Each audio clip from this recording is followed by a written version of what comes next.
오선희는 그날도 텅 빈 부엌에서 혼자 밥상을 차렸습니다. 흰 쌀밥 한 공기와 김치, 어제 남은 반찬 하나. 남편이 떠난 지 10년 아직도 2명분의 상을 차릴 습관이 있어 자꾸만 수저 2개를 꺼내다 1개를 도로 넣곤 했죠. 64세 나이가 되도록 혼자 밥을 먹는 일에 익숙해지지 않았습니다. 날도 춥고 오늘은 라면이나 끓여 먹을까? 창밖에서 불어오는 찬바람이 창틀을 두드리는 소리가 외로움을 더 키웠어요.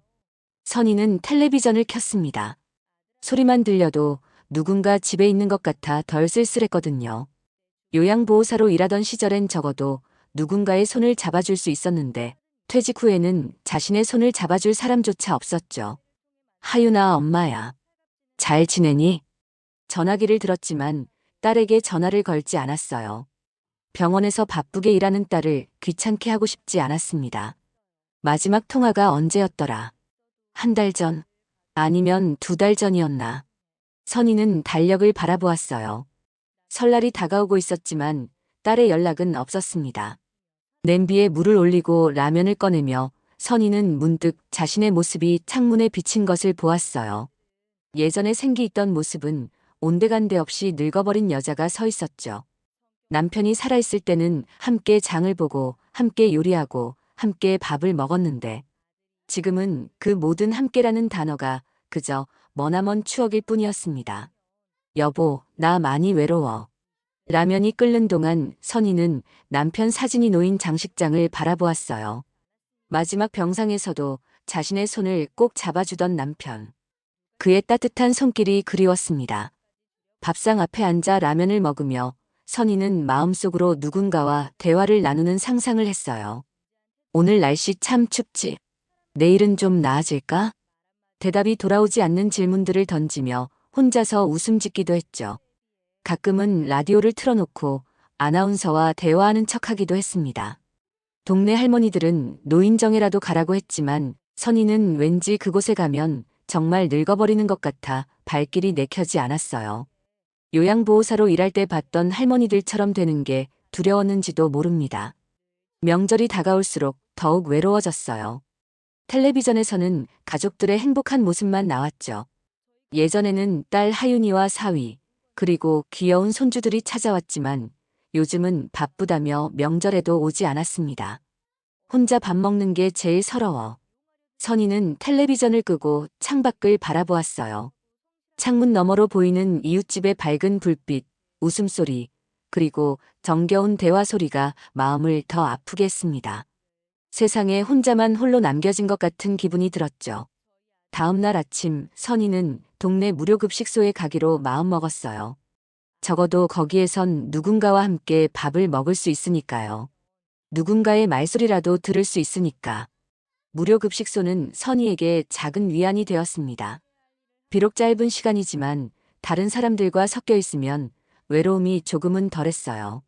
아이고, 선희 씨 오셨네. 오늘도 혼자세요? 급식소 봉사자의 말에 선희는 쓸쓸하게 웃었습니다. 그렇게 매일 홀로 지내는 일상이 계속되었죠. 그런 선희의 외로움을 누군가 알아챈 걸까요? 그날 급식소에서 낯선 남자를 만나기 전까지는 말이에요. 무료 급식소의 자원봉사자가 낯선 남자를 선희에게 소개했습니다. 키가 크지도 작지도 않은 66살의 남자였어요. 머리는 반백이었지만 단정하게 빗어 넘겼고 옷차림도 깔끔했죠. 이분은 황종필 씨예요. 새로 오신 분인데 목공예 공방을 하신대요. 남자는 천천히 고개를 숙여 인사했어요. 말투가 느리고 정중했습니다. 반갑습니다. 황종필이라고 합니다. 근처에 작은 공방을 운영하고 있어요. 선희는 어색하게 웃으며 인사를 건넸죠. 오랜만에 나이가 비슷한 남자를 만나니 왠지 가슴이 두근거렸습니다. 봉사자는 종필에게 자리를 권했어요. 여기 선희 씨 옆에 앉으세요. 선희 씨는 이 동네에서 오래 사셨으니 이것저것 물어보시면 도움 될 거예요. 선희와 종필은 나란히 앉아 밥을 먹기 시작했습니다. 처음에는 침묵만 흘렀지만 종필이 먼저 말을 건넸어요. 김치가 정말 맛있네요. 오래간만에 집밥 같은 느낌이 들어서 좋습니다. 선희는 미소를 지었습니다. 제가 담근 김치예요. 매주 여기 조금씩 가져오거든요. 종필의 눈이 반짝였어요. 정말요? 솜씨가 대단하시네요. 저는 요리라곤 라면밖에 못 끓여요. 혼자 살다 보니. 혼자 사세요? 선희가 물었습니다. 종필은 고개를 끄덕였어요. 네, 평생 혼자 살았습니다.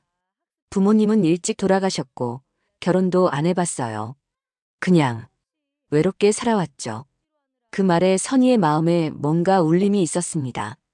자신과 같은 외로움을 느끼는 사람이라니. 갑자기 친근감이 들었어요. 저도 외로워요. 남편은 10년 전에 하늘나라로 갔고 딸은 바빠서 자주 연락도 없고. 종필은 깊이 공감하는 표정으로 고개를 끄덕였습니다. 나도 외로워요. 가끔은 누군가와 그냥 이렇게 밥이라도 같이 먹고 싶을 때가 있어요. 두 사람의 대화는 자연스럽게 이어졌어요. 종필은 자신이 어떻게 목공예를 시작하게 되었는지, 작은 공방을 어떻게 운영하는지 이야기했습니다. 선희는 요양보호사로 일했던 경험, 남편과의 추억, 딸 하윤에 대한 이야기를 했어요. 혹시 제가 담근 김치 좀 더 드실래요? 집에 많이 있어서. 선희가 조심스럽게 제안했습니다. 종필의 얼굴에 환한 미소가 번졌어요. 정말요? 그럼 정말 감사하죠. 제 공방에서 만든 작은 도마라도 선물해 드릴게요. 다음 날 선희는 김치를 담아 무료급식소에 갔습니다. 종필은 이미 와서 기다리고 있었어요. 그의 손에는 예쁜 나무 도마가 들려 있었죠. 제가 직접 만든 겁니다. 마음에 드셨으면 좋겠네요. 선희는 도마를 받아들고 감탄했습니다. 매끄러운 나무결과 은은한 향기가 마음에 들었어요. 너무 예쁘네요. 고맙습니다. 그 후로 두 사람은 매일 무료급식소에서 만났어요. 어느 날 종필이 조심스럽게 제안했습니다. 오늘은 날씨도 좋은데 근처 카페에서 차 한잔 하실래요? 선희는 잠시 망설였지만 고개를 끄덕였어요. 카페에서 두 사람은 더 깊은 대화를 나눴습니다. 종필은 자신의 어린 시절, 부모님을 일찍 여인 아픔, 그리고 외롭게 살아온 세월에 대해 이야기했어요. 선희는 남편과의 행복했던 시간들, 딸 하윤이 자라나는 모습, 그리고 남편이 떠난 후의 공허함에 대해 말했습니다. 가끔은 누군가의 손을 잡고 싶어요. 그게 제일 그리워요. 선희가 창밖을 바라보며 말했죠. 종필은 조심스럽게 손을 내밀었습니다. 그 손, 누가 좀 잡아줬으면 해서요. 선희는 놀랐지만 그의 손을 잡았어요. 따뜻했습니다. 오랜만에 느껴보는 온기였죠. 그 후로 두 사람의 연락은 더 자주 이어졌어요. 종필은 가끔 선희의 집에 찾아와 고장난 가구를 고쳐주거나 새로 만든 작은 소품들을 선물했습니다. 선희는 종필을 위해 반찬을 준비하곤 했죠. 총각이라니 정말 착실하네요. 이 나이까지 결혼 안 하고. 선희가 어느 날 말했어요. 종필은 미소를 지었습니다. 인연이 없었나 봐요. 하지만 지금이라도 좋은 사람 만나면 좋겠어요. 선희의 마음속에 작은 기대가 피어났어요. 혹시 이 사람과 함께라면 남은 인생을 덜 외롭게 살 수 있지 않을까? 봄이 오고 꽃이 피기 시작했습니다. 선희와 종필의 만남도 어느덧 석 달이 넘어가고 있었어요. 종필은 매주 두세 번씩 선희의 집을 찾았고, 그럴 때마다 선희는 정성껏 음식을 준비했습니다. 마치 예전에 남편이 살아있을 때처럼 말이죠. 선희 씨, 오늘 김치찌개 정말 맛있네요. 어머니 손맛이 생각나요. 종필의 칭찬에 선희는 가슴이 따뜻해졌어요. 누군가를 위해 음식을 해주고 그 사람이 맛있게 먹는 모습을 보는 것이 얼마나 행복한 일인지 오랜만에 다시 느꼈습니다. 저녁 식사 후 두 사람은 작은 거실에 앉아 차를 마시며 이야기를 나눴어요. 종필은 평소보다 조금 긴장한 모습이었습니다. 무엇인가 말하고 싶은데 망설이는 듯했죠. 선희 씨, 사실 오늘 드릴 말씀이 있어서요. 선희는 호기심 어린 눈으로 종필을 바라보았어요. 종필은 깊게 숨을 들이쉰 후 주머니에서 작은 상자를 꺼냈습니다. 이건 제가 직접 만든 나무 반지예요. 별로 비싼 건 아니지만. 상자를 열자 단순하지만 아름다운 나무 반지가 들어있었어요. 선희는 놀라서 말을 잇지 못했습니다. 선희 씨, 결혼 괜찮으시겠어요? 선희의 눈에 눈물이 고였어요. 이런 고백을 다시 받게 될 줄은 몰랐습니다. 64세 나이에 청혼이라니. 이 나이에 무슨 결혼이에요. 선희는 머뭇거리며 말했습니다. 종필은 진지한 눈빛으로 선희의 손을 잡았어요. 나이가 무슨 상관인가요? 남은 인생, 서로 의지하며 살아보는 것도 좋지 않을까요? 제가 책임지고 행복하게 해드릴게요. 선희의 마음이 흔들렸습니다. 매일 밤 혼자 자고, 혼자 일어나고, 혼자 밥 먹는 생활. 누군가와 함께하는 삶을 다시 시작한다면 어떨까? 하지만 한편으로는 불안했어요. 너무 서두르는 것은 아닐까? 좀 더 생각해 볼 수 있을까요? 선희가 조심스럽게 물었습니다. 종필은 미소를 지었어요. 물론이죠. 천천히 생각하세요. 저는 기다릴 수 있어요. 그날 밤 선희는 잠을 이루지 못했습니다. 남편의 사진을 바라보며 마음의 대화를 나눴어요. 여보, 어떻게 해야 할까요? 종필 씨는 좋은 사람 같은데. 이젠 누구 하나 곁에 있어야 하지 않을까. 며칠 동안 고민한 끝에 선희는 종필의 청혼을 받아들이기로 결심했습니다.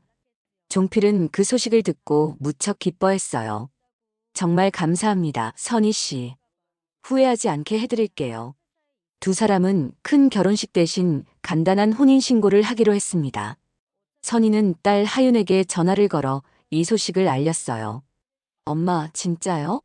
그 사람 얼마나 알고 결혼하시려고요? 하윤의 목소리에는 놀라움과 걱정이 섞여 있었습니다. 사람은 좋아. 목공 공방도 하고 손재주도 좋고. 무엇보다 너무 외로워서 그래. 하윤은 한숨을 쉬었어요.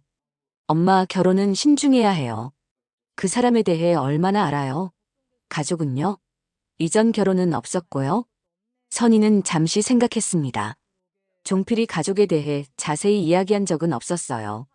그저 부모님이 일찍 돌아가셨다는 것과 형제자매도 없다는 것만 알고 있었죠. 걱정하지 마. 엄마가 다 알아보고 결정한 거야. 사실 제대로 알아본 것은 아니었지만 하윤이 더 걱정할까봐 그렇게 말했어요. 선희의 마음속에는 불안감이 있었지만 외로움이 더 컸습니다. 혼인신고 당일 구청에는 선희와 종필 단둘뿐이었어요. 딸 하윤은 병원 일이 바쁘다며 오지 못했습니다. 종필은 신고서에 도장을 찍으며 행복한 표정이었어요. 이제 우리 부부네요. 선희는 쑥스러운 미소를 지었습니다. 이제 다시 아내가 되는 기분이 어색했어요.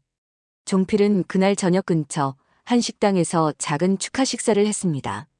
화려한 결혼식은 아니었지만 선희에게는 새로운 시작이었어요. 우리 집으로 이사 오실래요? 공방이 근처에 있어서 편할 것 같은데요. 종필이 제안했습니다. 선희는 고개를 저었어요. 제 집이 익숙해요. 여기서 살면 안 될까요? 종필은 쉽게 동의했습니다. 물론이죠. 선희 씨가 편한 곳이 좋아요. 그날 밤 종필은 선희의 집에서 첫날 밤을 보냈습니다. 선희는 남편 아닌 다른 남자와 한 집에서 자는 것이 어색했지만 이제 서로의 배우자가 되었다는 생각에 마음을 달랬어요. 따뜻한 차 한 잔 드세요. 제가 특별히 준비한 한방차예요. 잠이 잘 올 거예요. 종필이 내민 차를 선희는 감사히 마셨습니다. 은은한 향이 마음을 편안하게 해주는 것 같았어요. 고마워요. 오늘부터 잘 부탁해요. 선희가 수줍게 말했습니다. 그렇게 선희와 종필의 결혼 생활이 시작되었어요. 선희는 마음속으로 남은 인생을 더 이상 외롭지 않게 살 수 있을 거라는 희망을 품었습니다. 하지만 그 희망은 얼마 가지 못했죠. 결혼 첫날 밤 선희는 단잠에 빠졌습니다. 오랜만에 누군가와 함께 잠드는 안정감이 좋았어요. 하지만 다음날 아침 선희는 평소보다 늦게 잠에서 깼습니다. 이상하게 몸이 무겁고 머리가 맑지 않았어요. 여보, 괜찮아요? 얼굴이 안 좋아 보이네요. 종필이 걱정스러운 표정으로 선희를 바라보았습니다. 선희는 억지로 미소를 지었어요. 괜찮아요. 그냥 잠을 너무 깊이 잔 것 같아요. 조금 있으면 나아질 거예요. 하지만 기운이 돌아오지 않았습니다. 선희는 간신히 몸을 일으켜 아침 식사를 준비했어요. 몸이 천근만근 무거웠고 손발이 약간 떨리는 느낌도 들었습니다. 평소에는 6시면 일어나 활기차게 하루를 시작했는데 오늘은 9시가 다 되어서야 겨우 침대에서 나올 수 있었어요. 여긴 내가 할 테니 쉬어요. 어제 너무 흥분해서 그런가 보네요. 종필이 부엌일을 대신했습니다. 그날 하루는 선희가 이상할 정도로 졸음에 시달렸어요. 텔레비전을 보다가도 설거지를 하다가도 자꾸만 눈이 감겼습니다. 저녁이 되자 종필이 다시 따뜻한 차를 내밀었어요. 이 차가 피로에 좋아요. 제가 특별히 준비한 한방차예요. 선희는 고마운 마음에 차를 마셨습니다. 은은한 쓴맛이 있었지만 종필이 정성껏 준비했다고 하니 다 마셨어요. 그리고 그날 밤도 깊은 잠에 빠졌습니다. 결혼 3일째 되는 날 선희는 아침에 일어나지 못했어요. 알람 소리를 들었지만 몸이 전혀 움직이지 않았습니다. 눈은 떴는데 손가락 하나 들기가 힘들었어요. 심장이 빠르게 뛰는 것 같기도 하고 숨이 약간 가빠지기도 했습니다. 종필 씨, 몸이 이상해요. 선희의 희미한 목소리에 종필이 재빨리 다가왔어요. 어떻게 아픈데요? 병원에 가볼까요? 선희는 힘겹게 고개를 끄덕였습니다. 그런데 종필의 표정이 이상했어요. 걱정하는 것 같으면서도 어딘가 차분한 눈빛이었죠. 마치 예상했던 일인 것처럼. 일단 오늘은 제가 있으니까 쉬어요. 내일도 이러면 병원에 가요. 종필의 말에 선희는 다시 잠에 빠졌어요. 잠결에 종필이 전화 통화하는 소리가 들렸습니다. 네, 시작됐어요. 네, 계획대로요. 몽롱한 의식 속에서 선희는 그 말이 무슨 뜻인지 생각할 겨를도 없이 다시 깊은 잠에 빠졌습니다.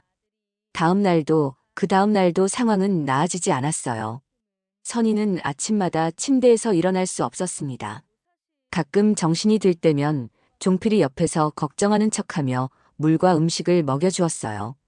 그리고 매일 밤 종필은 어김없이 건강에 좋은 차를 타주었습니다. 이 차가 면역력에 좋다고 하더라고요. 몸이 많이 허약해서 그래요. 제가 챙겨줄게요. 어느 날 선희는 차를 마시고 나서 반쯤 눈을 감은 채로 종필의 행동을 지켜보았어요. 종필은 선희가 잠들었다고 생각했는지 서랍을 뒤지기 시작했습니다. 선희의 통장, 도장, 신분증. 무언가를 찾는 것 같았어요. 무슨 일이지? 선희의 머릿속에 의심이 피어났습니다. 하지만 몸이 너무 무거워 아무것도 할 수 없었어요. 다음 날 아침 선희는 간신히 정신을 차리고 휴대전화를 찾았습니다. 딸 하윤에게 전화를 걸어야 했어요. 하윤아, 엄마가 이상해. 전화를 걸려는 순간 종필이 방에 들어왔습니다. 선희는 급히 전화를 이불 속에 숨겼어요. 아침부터 무슨 일 있으세요? 종필의 눈빛이 날카로워졌습니다. 아니, 그냥 목이 마르네요. 종필은 웃으며 물을 가져다 주었어요. 오늘은 좀 어떠세요? 여전히 아침에 일어나기 힘드신가요? 선희는 고개를 끄덕였습니다. 종필이 방을 나간 후 선희는 다시 전화를 꺼냈어요. 하지만 배터리가 없었습니다. 충전기를 찾으려 했지만 평소 두던 곳에 없었어요. 그날 오후 종필은 밖에 볼 일이 있다며 잠시 나갔습니다. 선희는 그 틈을 타 집안을 살펴보았어요. 주방 찬장 구석에서 작은 약병을 발견했습니다. 라벨에는 외국어로 뭔가 적혀 있었지만 읽을 수 없었어요. 그 옆에는 종필의 메모가 있었습니다. 용량 조절 필요. 너무 많이 넣으면 안 됨. 선희의 가슴이 덜컥 내려앉았어요. 혹시 종필이 차에 약을 타고 있는 걸까? 그래서 자신이 아침마다 일어나지 못하는 걸까? 머릿속이 복잡해졌습니다. 종필이 돌아오기 전에 약병을 제자리에 두고 침대로 돌아왔어요. 저녁이 되자 종필은 또다시 차를 들고 왔습니다. 오늘도 잘 마셔요. 건강에 정말 좋은 차예요. 선희는 망설였습니다. 오늘은 좀 쉴게요. 차가 자꾸 속을 불편하게 하는 것 같아요. 종필의 표정이 순간 굳었어요. 그래요? 하지만 이 차가 몸에 정말 좋을 텐데. 한 번만 더 마셔볼래요? 그 말투에 강압적인 뉘앙스가 느껴졌습니다. 선희는 두려워졌어요. 하지만 더 의심스러운 행동을 보이면 위험할 것 같았습니다. 알겠어요. 차를 받아든 선희는 마시는 척하며 베개 밑으로 흘렸어요. 종필은 만족한 듯 웃으며 방을 나갔습니다. 그날 밤 선희는 온전히 정신이 깨어 있었어요. 그리고 종필이 자신의 휴대전화로 누군가와 대화하는 소리를 들었습니다. 곧 준비될 겁니다. 보험 가입만 하면 돼요. 선희의 등줄기로 식은땀이 흘렀습니다. 보험이라니. 다음 날 오후 선희의 집 초인종이 울렸습니다. 종필은 잠시 볼 일이 있다며 나간 상태였어요. 선희는 간신히 몸을 일으켜 현관으로 향했습니다. 다리가 후들거리고 시야가 흐릿했지만 누군가의 도움이 필요했어요. 누구세요? 엄마, 나야. 하윤이. 그 목소리에 선희의 눈에서 눈물이 흘렀습니다. 떨리는 손으로 문을 열자 하윤이 놀란 표정으로 선희를 바라보고 있었어요. 엄마, 어떻게 된 거예요? 왜 이렇게 얼굴이 헬쓱해졌어요? 하윤은 급히 어머니를 부축해 소파로 데려갔습니다. 선희는 힘겹게 입을 열었어요. 하윤아, 엄마가 요즘 이상하게 아침에 일어나지를 못해.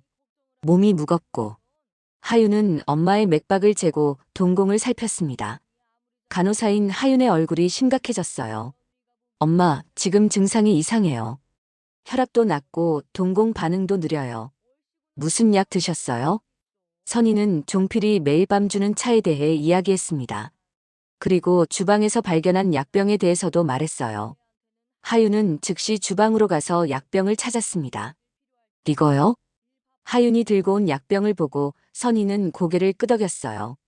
하윤은 약병의 라벨을 자세히 살펴보더니 충격받은 표정을 지었습니다.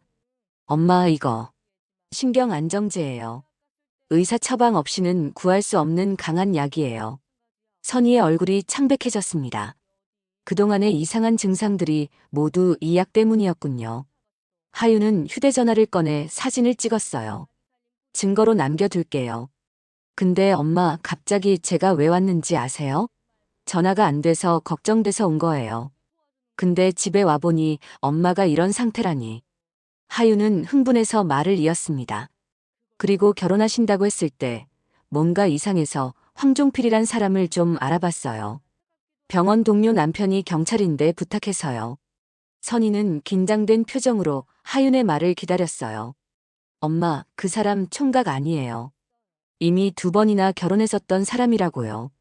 그리고 더 충격적인 건 노인 2명의 보호자 명의로 보험금 수령 시도 전력이 있대요. 선희의 머릿속에 종필이 통장과 도장을 찾던 모습, 전화통화 내용이 떠올랐습니다. 모든 게 연결되기 시작했어요. 그럼 나도. 하윤이 고개를 끄덕였습니다. 네, 엄마도 표적이 된 것 같아요. 약을 계속 먹이면서 몸 상태를 악화시키고 보험에 가입한 다음 돈을 노리는 수법 같아요. 선희의 눈에서 눈물이 흘렀습니다. 자신의 외로움을 이용해 이런 끔찍한 짓을 계획했다니. 믿을 수 없었어요. 어떻게 그럴 수가. 하윤은 어머니를 안아주었습니다. 엄마, 일단 병원에 가요. 약물 검사도 해봐야 해요. 안 돼. 종필이 곧 돌아올 거야. 그가 의심하면 더 위험할 수도 있어. 하윤은 잠시 생각에 잠겼다가 고개를 끄덕였어요. 그럼 일단 증거를 더 모아요. 경찰에 신고하려면 확실한 증거가 필요해요. 두 사람은 빠르게 계획을 세웠습니다. 하윤은 작은 카메라를 꺼냈어요. 이걸 침대 밑에 설치할게요. 그리고 엄마가 차를 받으면 마시는 척만 하고 버리세요. 증거가 필요해요. 하윤이 카메라를 설치하는 동안 선희는 종필의 물건들을 조사했습니다. 서랍 깊숙한 곳에서 여러 장의 보험 설계서를 발견했어요. 모두 고액의 종신보험이었고 피보험자는 선희, 수령이는 종필로 되어 있었습니다. 하윤아, 이것 봐. 하윤은 서류를 보고 경악했어요. 이 사람, 엄마를 2억 원짜리 보험에 들게 하려고 했네요. 그것도 수익자를 자기로 해서요. 두 사람은 서류를 사진으로 찍어 두었습니다. 하윤이 자리를 정리하고 있을 때 현관문 소리가 들렸어요.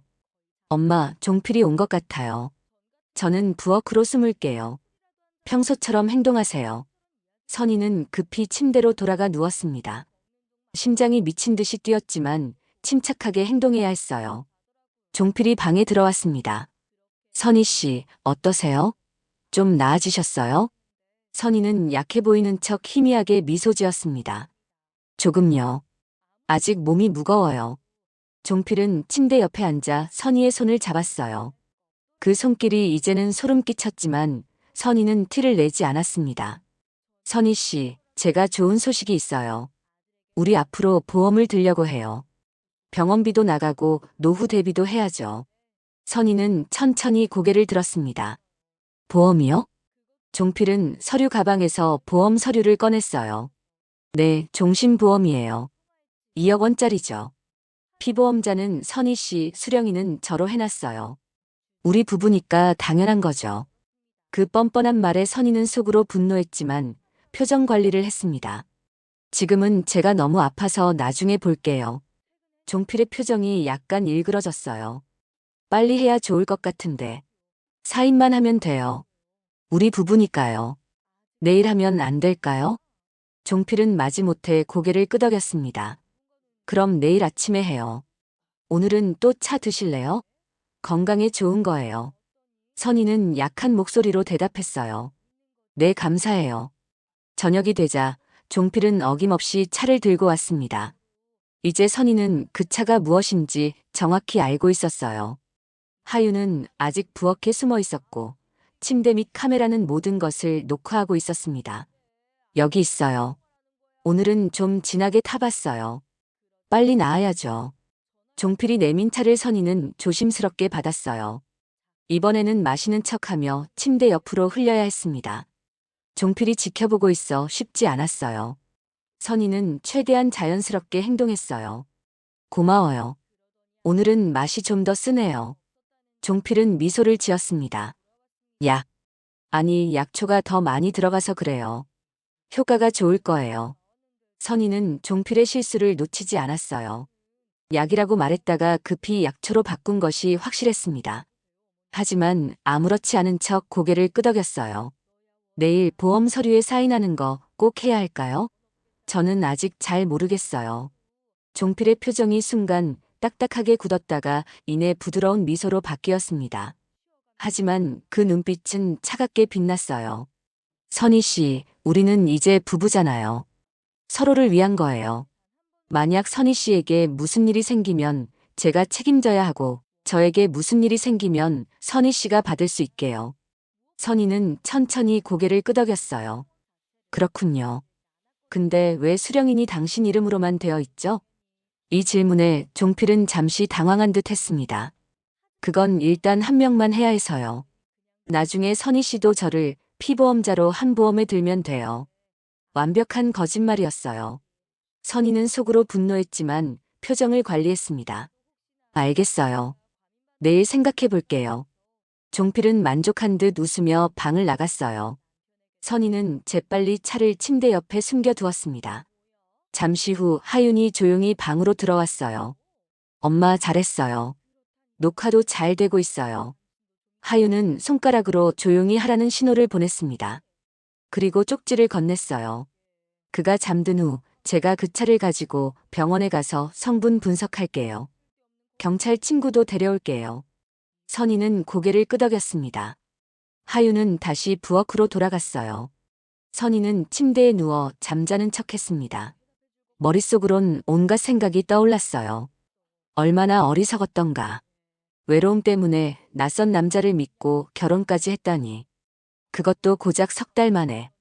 밤이 깊어지자 종필은 침실에 들어와 선희 옆에 누웠습니다.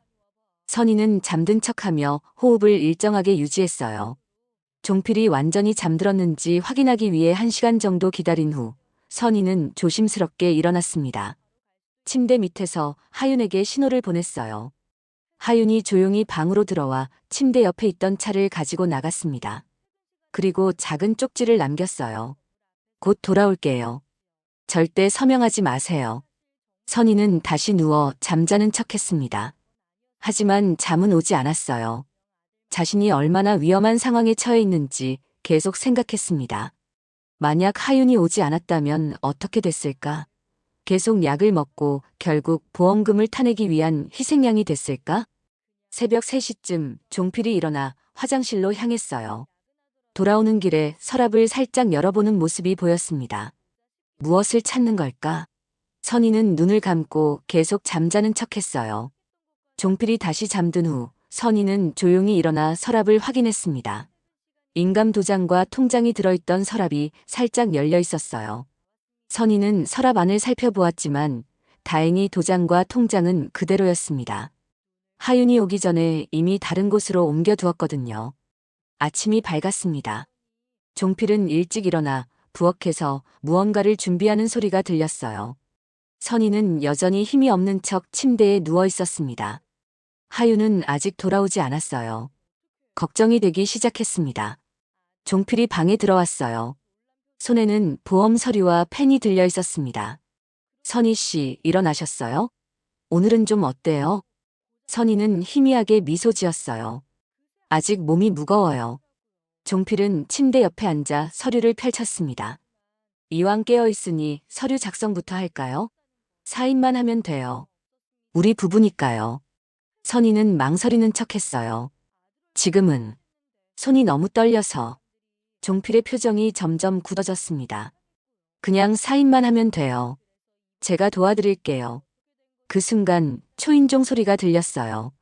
종필은 짜증스러운 표정을 지었습니다. 누구지? 이 시간에. 종필이 현관으로 향하는 동안 선희는 긴장된 표정으로 기다렸어요. 하윤이 돌아온 걸까? 아니면 다른 누군가? 현관에서 대화 소리가 들렸지만 정확히 무슨 내용인지는 알 수 없었습니다. 잠시 후 종필이 다시 방으로 들어왔어요. 표정이 어두웠습니다. 선희 씨, 댁에 따님이 오셨네요. 병원 동료들과 함께요. 선희는 안도의 한숨을 내쉬었습니다. 하윤이 돌아온 거예요. 그리고 병원 동료들이라는 말은 아마도 경찰도 함께라는 뜻일 테죠. 이제 안전할 거예요. 들어오라고 해요. 종필은 마지못해 문을 열었습니다. 하윤이 2명의 남자와 함께 방으로 들어왔어요. 한 명은 경찰 제복을 입고 있었고 다른 한 명은 의사 가운을 입고 있었습니다. 엄마, 괜찮아요? 무슨 일 있었어요? 선희는 천천히 몸을 일으켜 앉았어요. 종필의 얼굴이 창백해졌습니다. 도망칠 기회를 찾는 듯 주변을 둘러보았어요. 하지만 경찰관이 이미 문 앞을 지키고 있었습니다. 황종필 씨, 저는 서울 강북경찰서 강형사입니다. 약물 투여 및 사기 혐의로 조사를 좀 해야겠네요. 경찰관이 종필에게 다가갔습니다. 종필은 당황한 표정으로 고개를 저었어요. 무슨 말씀이신지. 저는 그저 아내가 아파서 돌봐주고 있었을 뿐인데요. 하윤이 앞으로 나섰습니다. 거짓말 그만하세요. 어젯밤 엄마에게 준 차에서 수면제와 신경안정제 성분이 검출됐어요. 병원에서 분석했고 보고서도 있습니다. 의사가 고개를 끄덕이며 검사 결과지를 내밀었어요. 이 약물은 지속적으로 복용하면 신체 기능을 저하시키고 의식을 흐리게 만듭니다.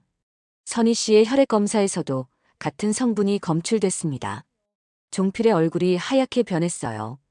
그는 여전히 발뺌하려 했습니다. 그게 무슨 오해예요. 그냥 한방차였을 뿐이에요.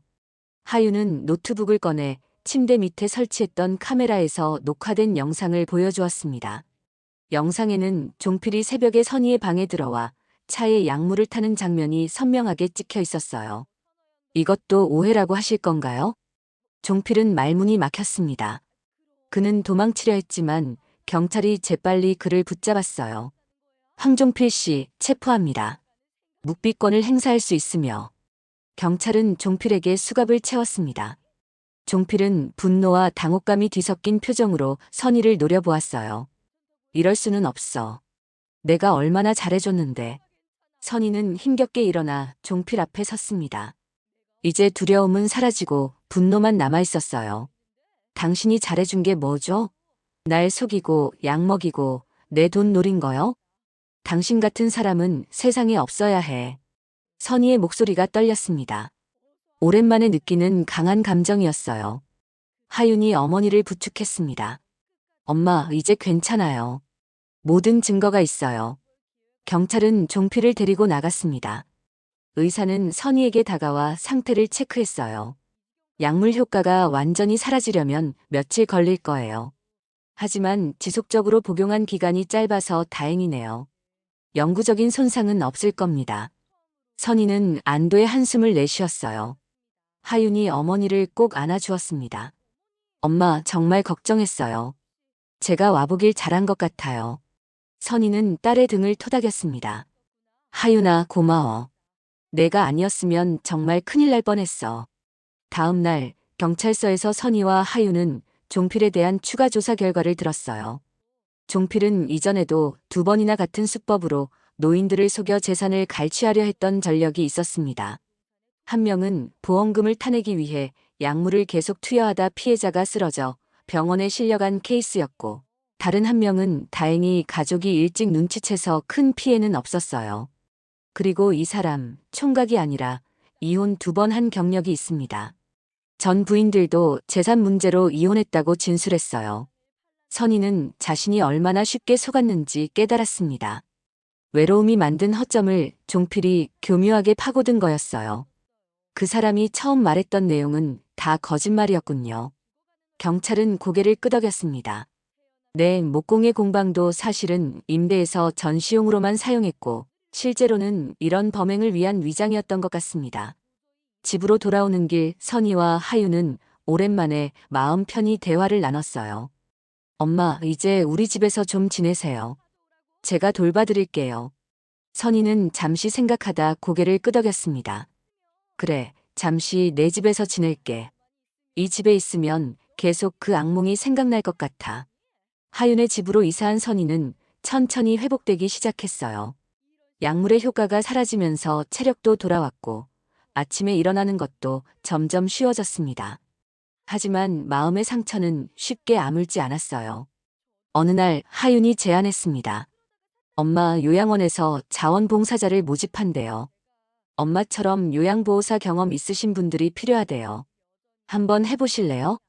선희는 처음에는 망설였지만 이내 고개를 끄덕였어요. 집에만 있으면 계속 그 끔찍한 기억만 떠올랐으니까요. 무언가 새로운 일을 시작하는 것이 나을 것 같았습니다.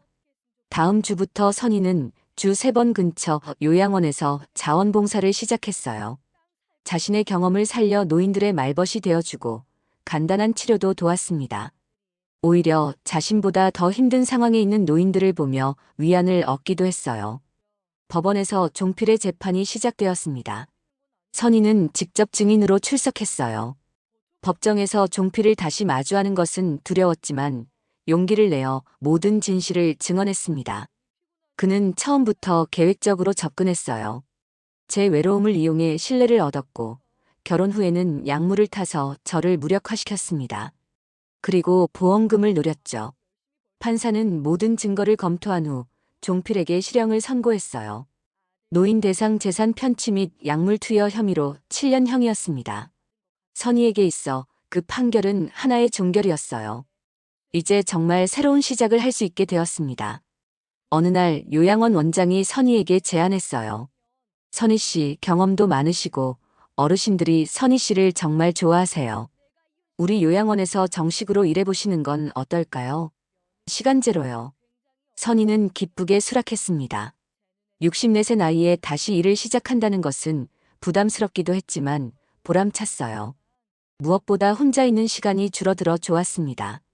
그리고 더 중요한 변화가 있었어요. 선희는 자신의 경험을 바탕으로 강사로도 활동하기 시작했습니다. 주변 노인정과 복지관을 다니며 자신의 이야기를 나누고 다른 노인들이 같은 피해를 당하지 않도록 경각심을 일깨웠어요. 저처럼 외로운 노인들이 쉽게 속을 수 있어요. 하지만 우리가 조금만 더 주의하면 이런 범죄를 막을 수 있습니다. 선희의 이야기는 많은 노인들에게 공감을 얻었어요. 점점 더 많은 곳에서 강연 요청이 들어왔고 지역 신문에도 그녀의 이야기가 실렸습니다.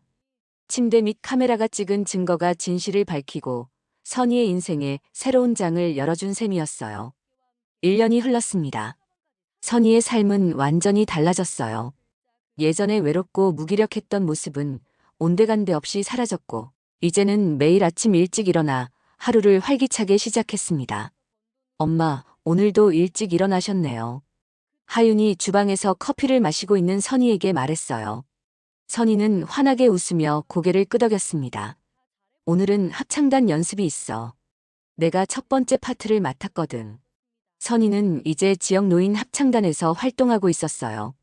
처음에는 그저 새로운 사람들을 만나기 위해 시작했던 일이었지만 노래를 부르는 것이 생각보다 즐거워 열심히 참여하게 되었습니다. 침대에서 못 일어나던 내가 이젠 합창단에서 가장 먼저 일어나 마이크를 잡습니다. 이것은 선희가 노인 범죄 예방 강의에서 항상 하는 말이었어요. 자신의 경험을 솔직하게 나누며 다른 노인들에게 경각심을 심어주었죠. 그녀의 강의는 점점 더 많은 곳에서 요청받게 되었고 지역 텔레비전에도 출연하게 되었습니다. 엄마, 정말 달라지셨어요. 예전에는 항상 우울해 보이셨는데. 하윤이 어머니의 변화된 모습을 보며 말했습니다. 그때는 정말 외로웠어.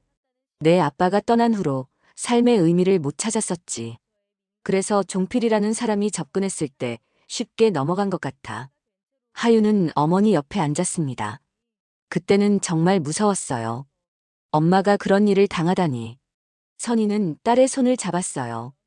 하윤아, 그때 내가 아니었으면 정말 큰일 날 뻔했어. 그 일이 있고 나서 많은 생각을 했단다. 외로움은 죄가 아니지만 잘못된 사랑은 죄가 된다는 걸 깨달았지.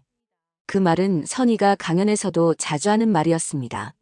많은 노인들이 그 말에 공감했어요. 외로움 때문에 판단력이 흐려질 수 있다는 것. 하지만 그것이 자신을 위험에 빠뜨리게 해서는 안 된다는 메시지였죠. 오후 요양원에서의 자원봉사를 마치고 선희는 공원을 산책했습니다. 이제는 혼자 있는 시간도 즐길 수 있게 되었어요. 예전에는 혼자라는 생각에 우울했지만 지금은 스스로를 돌보는 시간이라고 생각했습니다. 공원 벤치에 앉아 잠시 휴식을 취하던 중 한 노인이 다가왔어요. 혹시 텔레비전에서 본 오선희 씨 아니신가요? 선희는 놀라며 고개를 들었습니다. 68쯤 되어 보이는 남자였어요. 단정한 차림새와 따뜻한 미소가 인상적이었습니다. 네, 맞습니다만. 제가 얼마 전에 선희 씨 강연을 들었어요. 정말 감동받았습니다. 저도 비슷한 경험이 있거든요.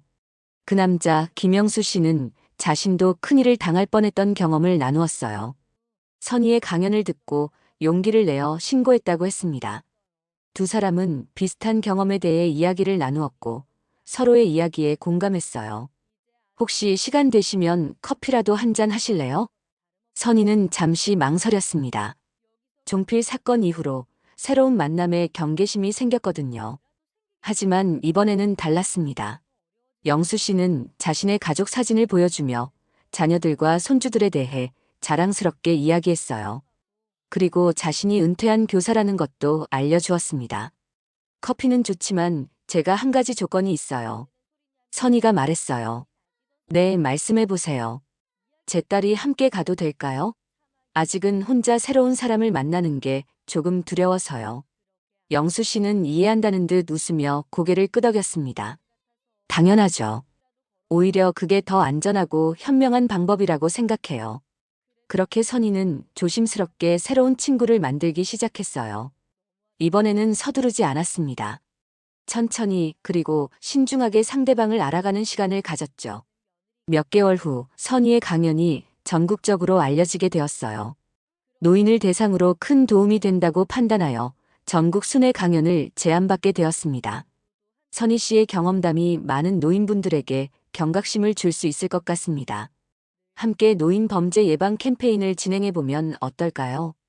선희는 기쁘게 수락했어요. 자신의 아픈 경험이 다른 사람들을 도울 수 있다는 생각에 보람을 느꼈습니다. 제 실수가 다른 분들께 도움이 된다면 그건 정말 의미 있는 일이죠. 전국을 돌며 강연을 하는 동안 선희는 많은 노인들을 만났어요. 비슷한 경험을 한 사람들, 혹은 지금 외로움에 시달리는 사람들. 그들에게 선희는 단순한 강연자가 아니라 희망의 메시지를 전하는 사람이 되었습니다. 저도 한때는 집에서 일어나지 못했어요.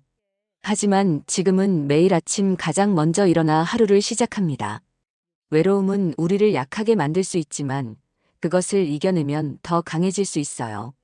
선희의 이야기는 많은 사람들에게 감동을 주었고 실제로 여러 사건을 미리 예방하는 데 도움이 되었어요. 경찰은 선희에게 감사장을 수여했고 지역신문에서는 노인들의 수호천사라는 제목으로 그녀의 이야기를 다루었습니다. 선희의 집에는 이제 자주 사람들이 모였어요.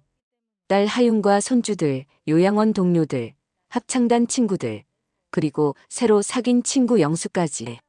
더 이상 외롭지 않았습니다. 엄마, 요즘 정말 행복해 보여요. 하윤이 어느 날 말했어요. 선희는 미소 지었습니다. 그래, 행복해. 이제 다시 살아있다고 느껴. 마지막 순회 강연에서 선희는 카메라를 향해 이야기했어요. 외로움은 죄가 아닙니다. 하지만 외로움에 빠져 잘못된 선택을 하면 돌이킬 수 없는 결과를 맞을 수도 있어요. 저처럼 속았지만 무너지지 않은 사람도 있고 더 큰 피해를 입은 분들도 계십니다. 하지만 중요한 건 우리 모두 다시 시작할 수 있다는 거예요. 저는 이제 매일 아침 일어나 노래합니다. 여러분도 각자의 노래를 찾으셨으면 좋겠습니다. 선희의 이야기는 많은 사람들에게 희망을 주었습니다. 외로움에 지친 노인들에게 새로운 시작이 항상 가능하다는 메시지를 전했어요. 그리고 선희 자신도 그 메시지를 몸소 실천하며 살아가고 있었습니다. 매일 아침 선희는 더 이상 침대에서 일어나지 못하는 사람이 아니었어요. 이제 그녀는 가장 먼저 일어나 새로운 하루를 맞이하는 사람이 되었습니다. 오늘도 귀한 시간 내어 끝까지 시청해주신 구독자 여러분 진심으로 감사드립니다. 구독과 좋아요 눌러주시면 부자 되실 거예요. 그리고 여러분의 의견도 댓글로 많이 남겨주세요. 감사합니다.